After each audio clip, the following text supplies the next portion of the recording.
the response is often, you don't understand, I don't have the time. Yeah. And you know that finding that balance is so important. And so you make time to do it.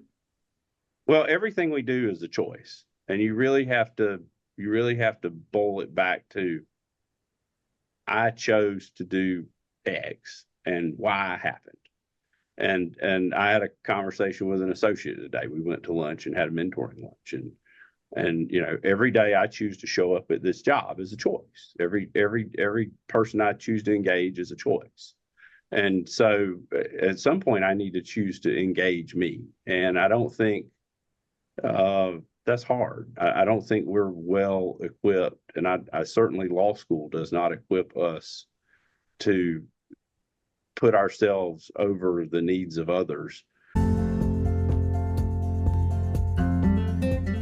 Welcome to the Free Lawyer Podcast. I'm your host, Gary Miles. The Free Lawyer Podcast is designed for the lawyer, entrepreneur, or professional who is in some way unfulfilled, stressed, or stuck, and is looking for something better. We will discuss various blocks that limit us from achieving the personal freedom that we all desire, but have not yet fully experienced. And we will give actionable steps to free yourself from them. Are you looking to achieve a new level of success? If so, this podcast is for you.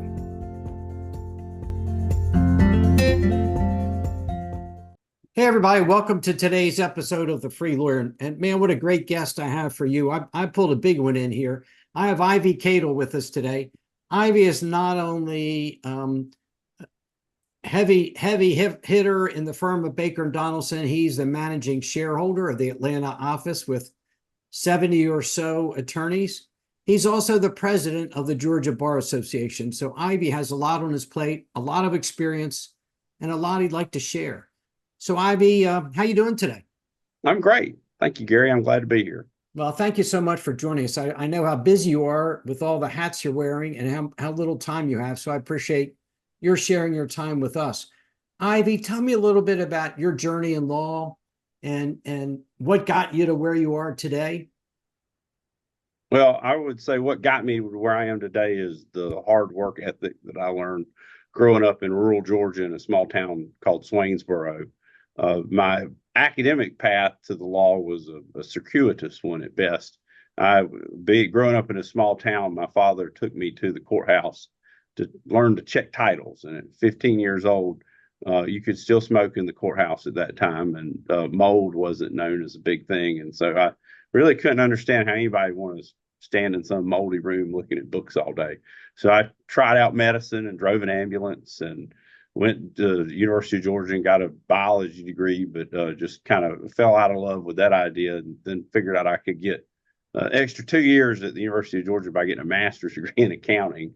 Went for a couple of years and was an accountant and didn't like it. And by then I'd figured out you could do things in the law other than abstract titles in a courthouse that smelled of smoky, moldy books. And so my wife and I actually went to law school together as a married couple, which I do not recommend. We're still married, and we're grateful. You made it through. We're grateful for the experience, but glad to have that behind us. And so you two were married and then went to law school together. Correct.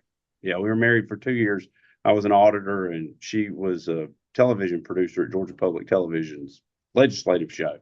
And so we both applied to law school together and both got into two law schools. And so we wound up at Mercer University in Macon, Georgia, which is kind of how I got to Baker Donelson with a small firm, Gambrell and Stolz. I had been in international accounting and was looking for a small firm. I had thought big law and big accounting were probably kind of the same, and so I tried to avoid it. But the firm I joined then merged the summer while I took the bar. And so there I was with a whole lot of law school debt and credit cards and everything else you accumulate while you go to law school and self-finance that. And so I just said, well, I can lean into this and we'll figure it out. So 17 years later, I'm still here. Despite your best efforts to not go in big law, you're now with one of the best firms I know. Well, thank you. Yeah, I ran from it pretty hard, but I guess you just can't escape certain things. There's one thing I've learned in life, Ivy, during my many years of practicing law and living. is sometimes there's a path that is intended for me to be on that I don't foresee myself. And we have choices and we have goals, but sometimes life's journey takes us to unexpected places, as it did with you. That was not your goal and your plan. It would be many law students' goal to get to where you got to, but it wasn't yours. And actually, it wasn't mine either. I had a background in law school and clerking federal court. I could have gone to the big firms in Baltimore. That wasn't my preference. I went with a small litigation firm and it didn't get gobbled up or merged. So I've been in the small firm arena, throughout my career. So you're now recently president of the Bar of Georgia. What a immense accomplishment and responsibility. And thank you for your service. But what are your main priorities and goals in that role for your bar association during the upcoming year? Sure. And thank you for giving me the opportunity to speak on that. The State Bar of Georgia is in a good shape. We have a staff of over 100. We are working on a transition from our legacy general counsel. She has been there for a very long time. She will leave at the end of January of next year, so early next year. And we've already identified her successor, and he's in place. And so working on that transition and being supportive of that transition is a big priority. Likewise, we're also looking at corporate governance. So if you become a member of the executive committee, we don't really have a formal training program. You learn on the job. And so looking at that, looking at codes of conduct, looking at how we manage, it's kind of one of those things that you don't want it to happen, and God forbid, but if something happens to somebody and they're not able to fulfill their duties, or if they're acting in a way that is not befitting of their duties, how do we deal with that? And really that goes all the way from me as the president, right? There should be some recourse should I be out of line, all the way down to, say, the chair of a section. And as a mandatory bar, we have certain obligations, freedom of association rules that are in place that we're bound and upheld, duty to uphold. So you can imagine with 55,000 members, we have somebody who has some belief, regardless of how disfavorable it is in popular opinion or whatever, with 55,000 members, somebody believes something. And so to some degree, we represent them. We've been elected to represent all 55,000. And so we need to do that in a way that's appropriate and befitting of the practice of law in the state of Georgia. So internal governance, making sure we got tools in place. And then my third column is legislation and keeping up with what's happening next. We're starting internally, and you'll have heard it first here. I'm going to do a weekend update to my EC, but we're going to look at standing up an artificial intelligence committee to look at how that is evolving and implicating both the practice of law and potentially the unauthorized practice of law. And so those are, and then we'll obviously have some legislation come through. We have a legislative program that we want to help support our legislature when they need a resource to know what the lawyers of Georgia think, and also want to make sure that anything that we can do to support legislation that is related to the practice of law and is germane to the practice of law, to help shepherd that through as if it becomes part of our legislative package. So those are the big broad areas. Those are three really important tasks and goals for you. And I know it's a one-year term you have as president, although you've served on the board for a number of years. And you're also the managing shareholder of the Atlanta office with 70 plus attorneys, and you find some time to practice as well. Ivy, how do you balance all that out? How do you make that work? You work a lot. I mean, the real answer is you work a lot. I have a counselor that I talk to every day, and we were actually having this discussion this morning. And you have to also figure out how to make time for the things that are important to me and the things that keep me healthy and the things that give me the capacity to do this work. And so today we were talking about daily routine, right? How do I make getting up and drinking 16 ounces of water as important as responding to an email or entering my time? How do I make going and setting aside 20, 30 minutes to work out as important as the task that my clients give me? And a lot of it, for me at least, and it may be different for others, is just self-awareness of these are the things that are my challenges. And these are the things that I need to be working on that I could do a lot better at, and then balancing those things out with whatever email I got from the state bar. Today is the CrowdStrike debacle. Right. So, if you had remote devices and your law firm used CrowdStrike, that was something that you were talking about and focused on today. Fortunately, I think the private sector or the non-aviation sector fixes seem to be in place. I'm here working today, and I think we've got most everybody back up and running. But the ripple effects through aviation I think they'll be felt through the weekend. So, What I just want to what's highlight important today. what you said, knowing not only how high pressure your practice is and how important that is, but that you have these other two very demanding roles as well, is that you haven't let yourself get overwhelmed by them. You find time to speak with your counselor every day. You find time to do what you need to do to be healthy, to hydrate in the morning, to get to the gym, whatever relieves the stress and allows you to be healthy. Because so many lawyers say, I'm just so overwhelmed. And when you talk about eating healthy or getting to the gym, the response is often, you don't understand, I don't have the time. Yeah. And that finding that balance is so important. And so you make time to do it. Well, everything we do is a choice. And you really have to boil it back to, I chose to do X and Y happened.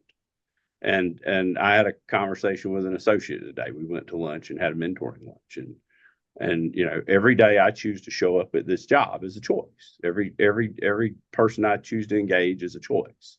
And so at some point I need to choose to engage me. And I don't think that's hard. I don't think we're well equipped, and I certainly law school does not equip us to put ourselves over the needs of others, because we're it's the initiation of the learn this, learn that, balance all these exams, have the answers, be ready in class.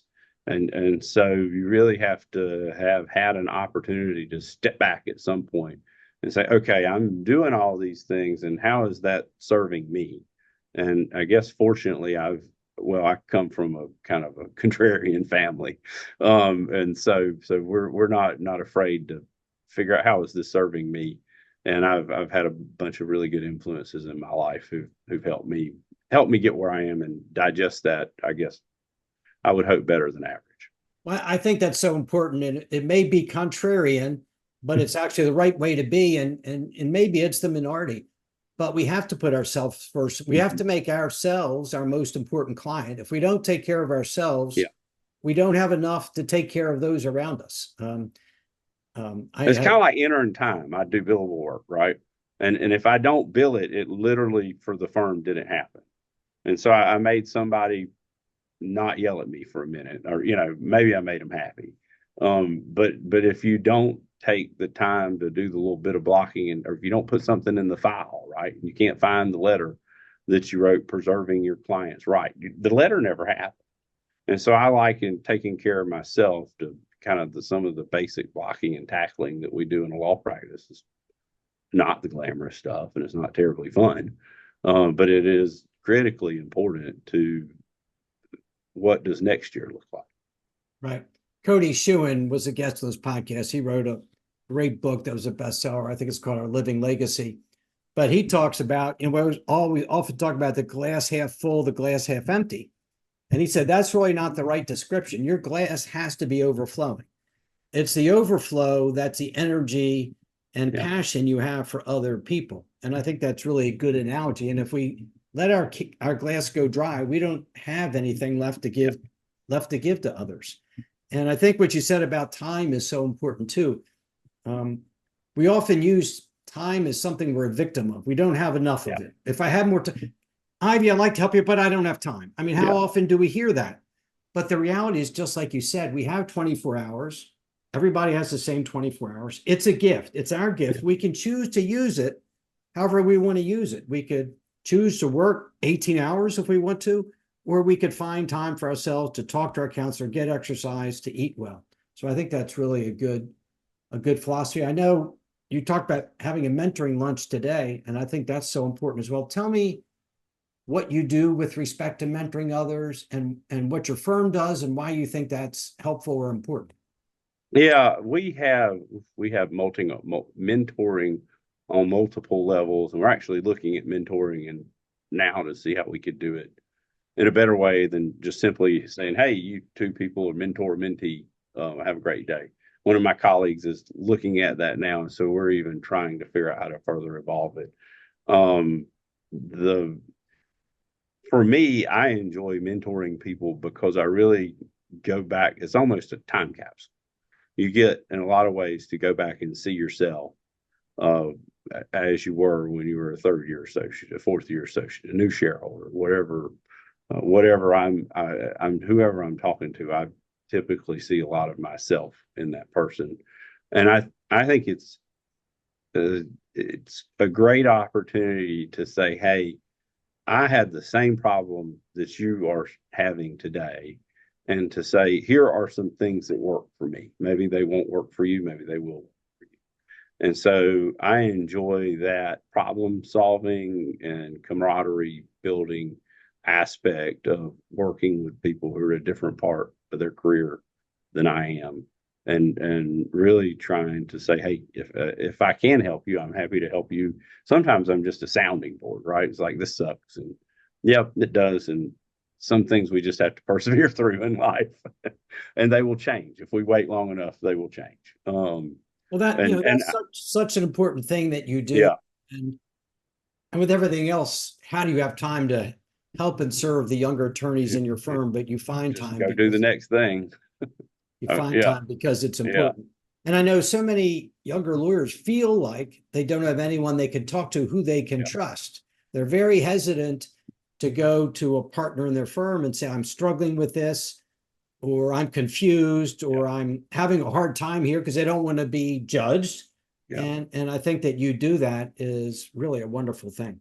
Well, I would proffer to somebody who's feeling that if if that's the outcome, then you are not at the right place, or you're not working with the right people at the right place. I don't know, but if you can't get the resources you need to grow as a professional, and you can't go to somebody and be vulnerable, and that person say, okay, this is how I can help you, then you need to find other people. Those people are not for you, and that's okay.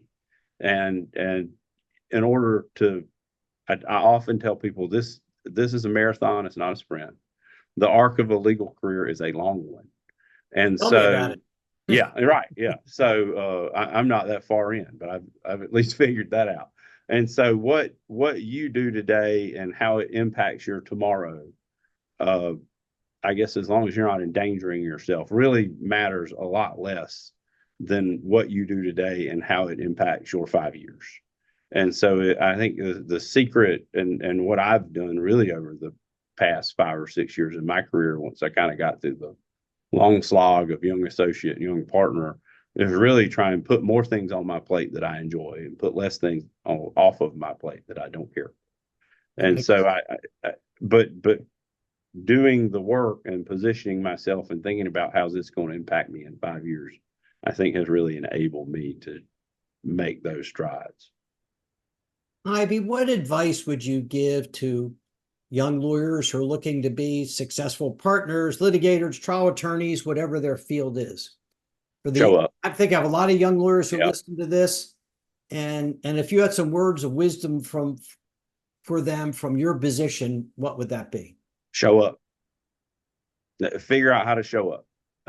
This is, as I said, this is the arc of a career is a long one, and what you do and how it impacts your next 5 years versus did I get the 10% bonus or whatever. That is the arc. You want to move the arc. an ARC, right? The rainbow. You want to figure out how to bend that to be something that you want, something that gives you the space to make sure that you're taking care of yourself. And if you can do that, and you have to be patient. The day to day of being a lawyer is not what we see on TV. It's not what we're trained in popular culture to think. Walk home every day and think, man, I just had the best day ever. And it's how you get satisfaction out of what you do, and how you find good people to work with that you find attractive, and who you want to emulate when you get in their position. And a lot of it I see working with young associates is just patience. It's just, look, unless you win the lottery or you have some life-changing event, you're going to have to keep showing up somewhere. And so figuring out where that place is, and figuring out how to just, what do I have on my plate today? What do I do today? And then how can I fit some stuff in that's going to help me in 5 years? And if you can figure that out, a career in the law, you will find to be very rewarding. I like the two things that you said. Find something to do that you find fulfilling. If we love the work we do, it's more pleasurable. It's easier to show up. It's easier to be patient, and to find people you work with who you like working with. I think those two are really, really important.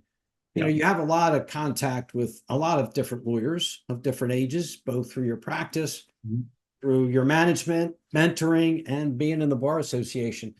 What do you think are the biggest problem, or some of the biggest problems that lawyers face today in this busy world? I think the problems are as varied as our 55,000 members. I think that some people are suffering with problems at home and family life. You've got people suffering with substance and addiction. You've got people who are facing economic hardships. And I think there's really no one solution. If you look at the programs the state bar offers, they're just all over, they're across the board. They touch on so very many. I'm working on a survey today for our lawyers assistance program to figure out how to better reach people with lawyers helping lawyers, counseling services, et cetera, and trying to strike the right tone. I'm working on an email for new lawyers, so when they come in, and welcoming them to the profession of law. And really, I think the problems are so varied, it's very difficult to come up with, this is what lawyers ought to do. But I think each of us needs to take stock of where we are in a somewhat objective way, and then figure out how we can get some help. It's kind of like studying for the bar exam. Where am I today? What is my knowledge level? What tools do I need that I can use that resonate with me to get me where I want to go? And then how do I find some sort of objective measurement of success along this journey? And so I think if we could each have some perspective and figure out what we're struggling with, and then find some tools to help us, and then implement those tools, then we would each be individually and then collectively better off. Thank you for what you do with the Lawyers Assistance Program. Particularly, I chair the Lawyer Assistance Program in my area in Maryland for about 20 years. And I've seen the incredible work they do, and also seen how hard it is to identify and help the lawyer who's suffering with either depression or substance abuse. And it's, I know from what I do, it's such a prevalent problem throughout our profession, far greater than in other professions. So that's such an important job. Ivy, as the managing shareholder of your firm, what are the biggest challenges you find in doing that? We're in the people business. Lawyers are fun. We're both generalists and specialists at the same time. We're taught to be very critical. Our clients reward us when we go to war for them, and so we kind of adopt some of these things as our personality. And it's made us successful in one place. Certainly, it'll make us successful in the next. And everybody has a unique twist on something. And it is fascinating, the variety of opinions. And so the thing that I find rewarding, I guess this is a little selfish, because it's how do I take all this and make me be better? right? Whether it's working on my poker face when somebody tells me something, I'm just like, really? Or you've got some people who genuinely disagree about some really important concepts, like how big should the summer associate program be? How many offers should we give? How do we grow our mid-level associate population in our office? And those are important things. And we're going to come at them very differently.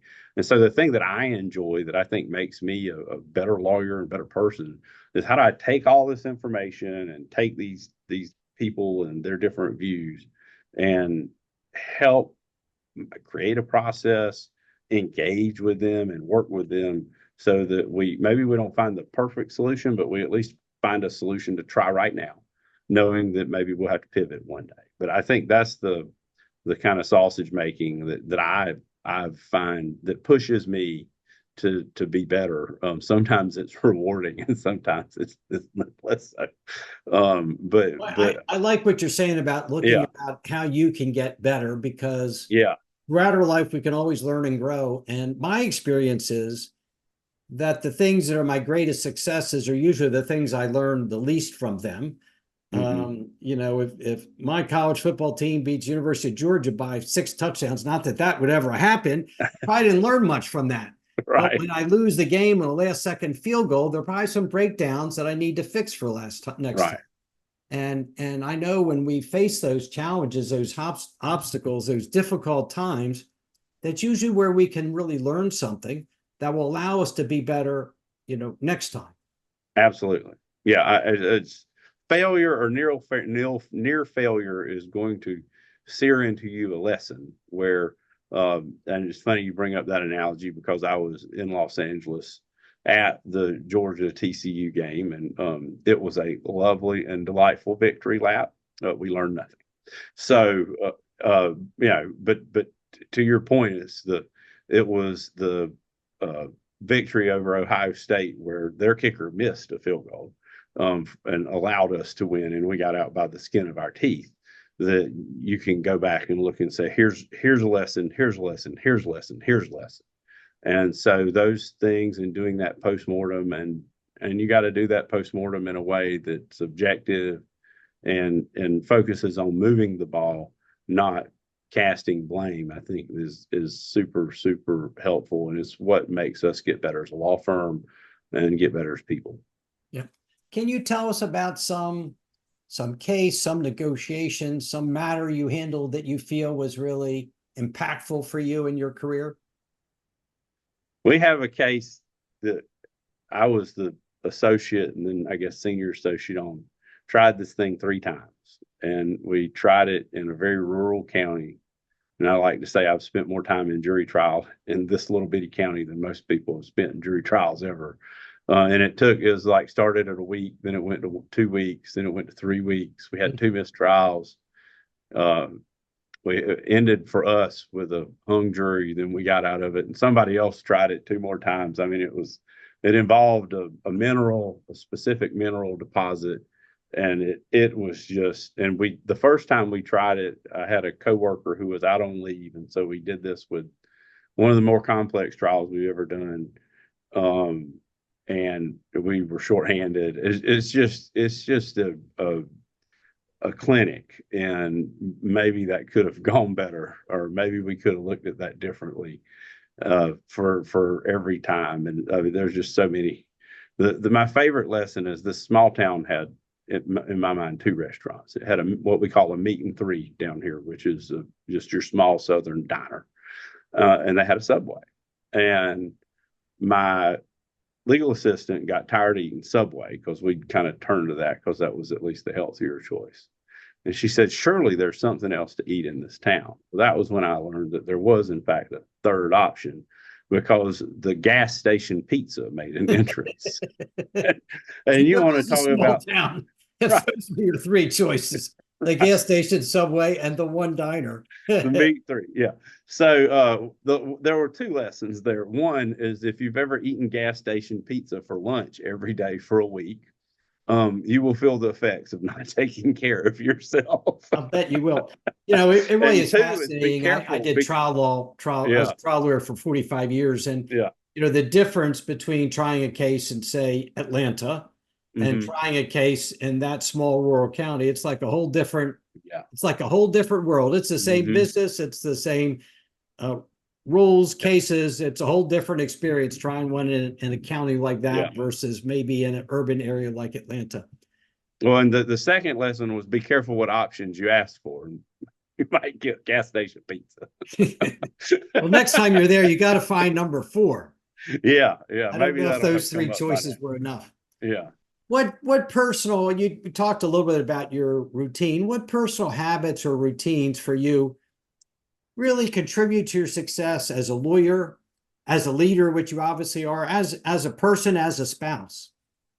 Oh gosh. I'm gonna go with an exemplar, I guess. So I've really been focused on getting my time entered and released every day, and taking the things I don't get to and blocking them out on my calendar for a future day, or kind of creating a high priority checklist, right? This is not everything you need to do, but by golly, this is what you want to get done tomorrow. And putting a date by it. And if it's been on there for 2 weeks and nobody's yelling about you, you just delete it.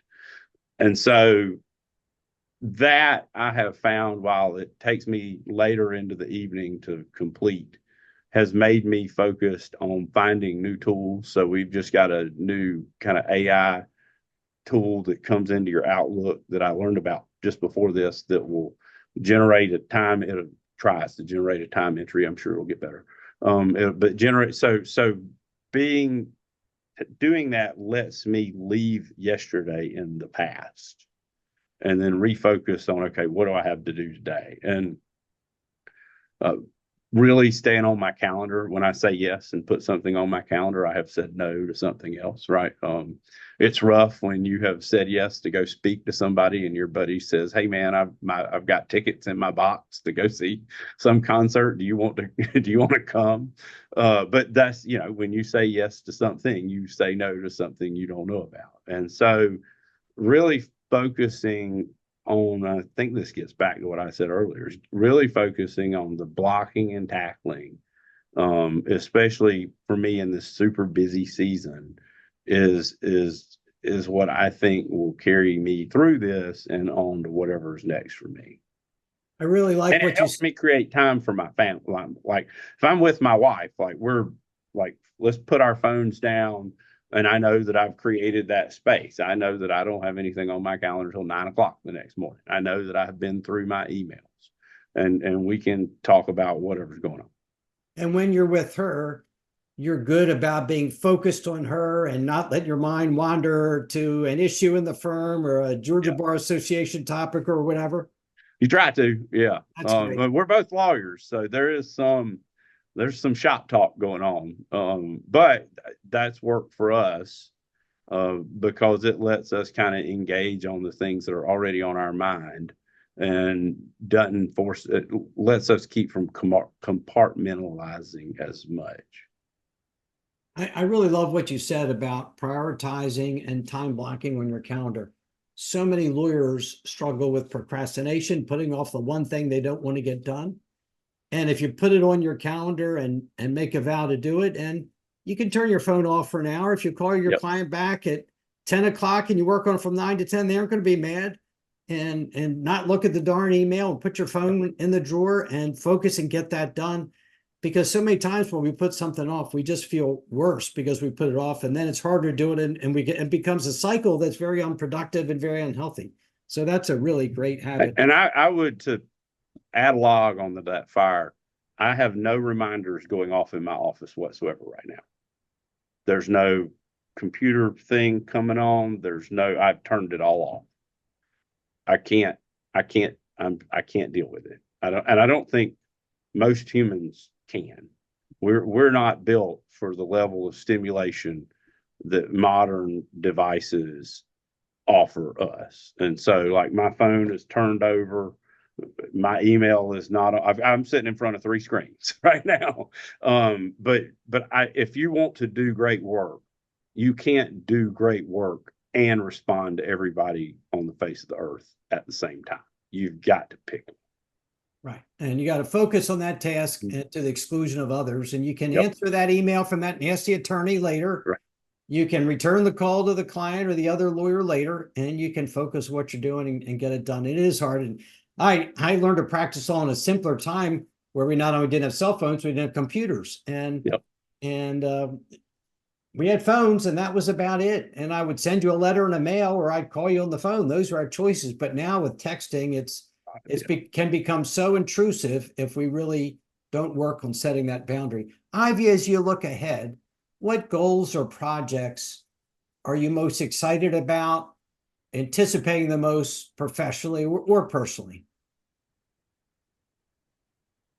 I am looking forward to this year with the bar. This is you don't see people be president of the state bar of Georgia twice. So it is a once in a lifetime opportunity.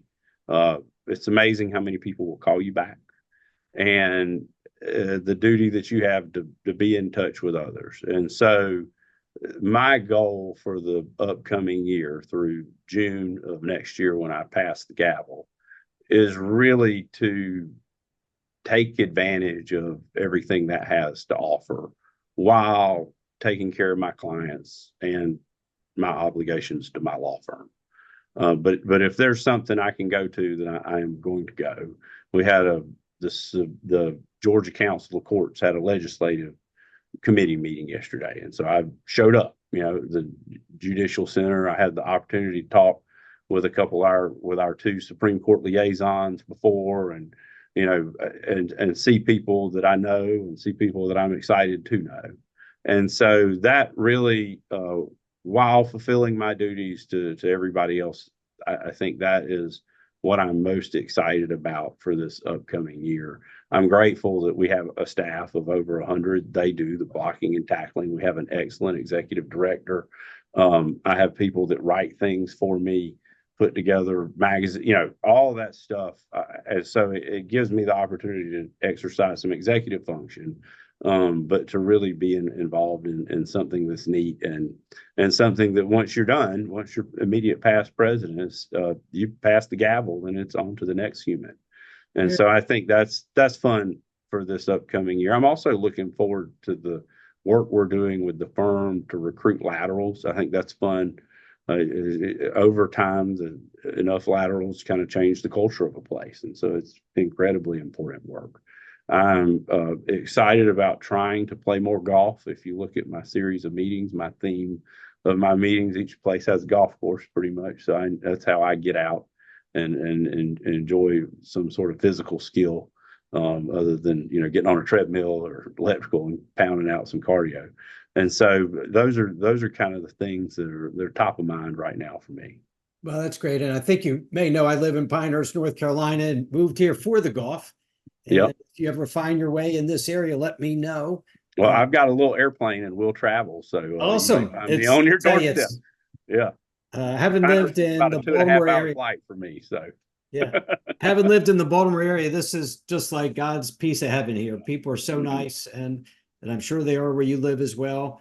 The Southern Way is so nice, but it's so beautiful. And I'm looking at the 9th tee of Pinehurst number 9. So yeah, you can't beat that. Can't beat that. The only thing beating it would be not talking. You'd be out there playing, but this will do for right now. Ivy, what do you find, most fulfilling in all these different things you do? What gives you the greatest satisfaction or joy?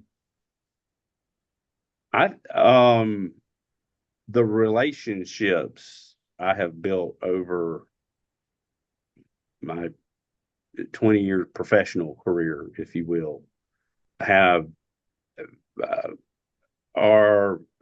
really gotten to the point where it's kind of incomprehensible. I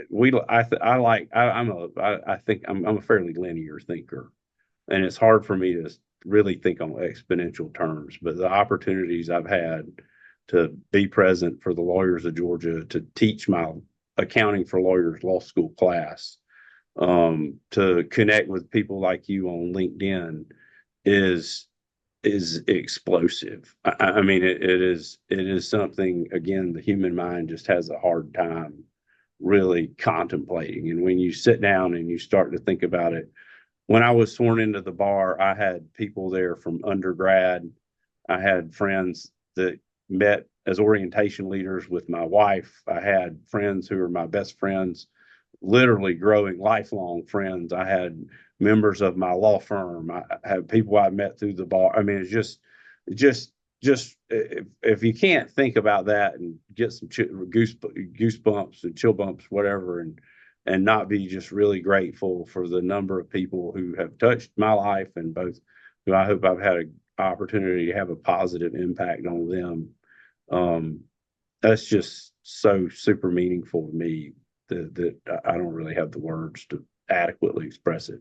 That's great. I think life is all about the connections we make. Mhm. It's not, Yeah. it is about the work we do, but it's really Yeah. about the connections we make, the real Yeah. human relationships that we build. Mhm. Ivy, I call this podcast The Free Lawyer because my passion in life is helping lawyers find freedom in their life. What does true personal freedom mean to you in your life, Ivy? I think the abundance that we talked about earlier is how do I say no, or really that's not for me, right? And be real comfortable with the things that aren't for me. So I say yes to more things that I find to be attractive, gratifying, interesting. And I give opportunities to other people when things are not for me.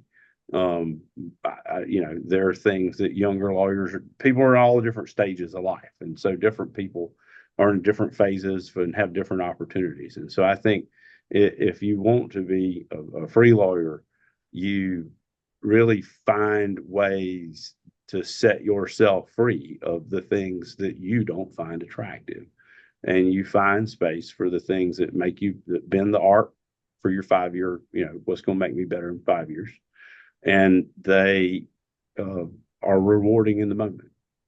Very good. Ivy, I want to thank you for all your time today. Obviously, you have so much on your plate, and to find time for being on this podcast is a real gift to me, and I thank you. Could you tell me if any of the listeners are interested in getting in touch with you, how they can best contact you? Sure. First, I want to. You're welcome, and I'm too grateful to be here. I enjoy your content, and I enjoy what you put out. You're doing great work, Gary. So I want to acknowledge you for that, and thank you for that. I have one of my gifts is a unique name, and if you go online and you Google Ivy Cadle, IvyCadle, you will find me. I'm on LinkedIn. I'm on Facebook. I'm on where you get your social media. I even have a little private TikTok account where you can find me flying airplanes and doing fun stuff. So if you Google me, you can find me pretty much anywhere online. You can find my contact information there. My firm has 22 offices from Texas to Baltimore. And so if you've got a legal problem in the Southeast, we can probably help you and beyond. So I appreciate the opportunity to be here and to be part of the work that you're doing, Gary. Thank you. Wow. Thank you, Ivy. I appreciate it very, very much. And thanks for all you shared today. And thanks to all of you for listening. It's been a great episode. We appreciate each and every one of you. And as always, please be well, be safe, and be free. Thank you so much for listening to today's episode of the Free Lawyer Podcast. Wherever you are listening, if you enjoyed what I shared, please leave me a rating and review. I would appreciate hearing more about what you like best and what topics you might like me to cover in future episodes. If you are interested in experiencing a more fulfilling and a more successful life, please contact me at www.garymiles.net, where you can schedule a free discovery call with me so I can learn more about you, your challenges, and your dreams. I appreciate each and every one of you, and have a great rest of your day. Thanks to all of you for your support.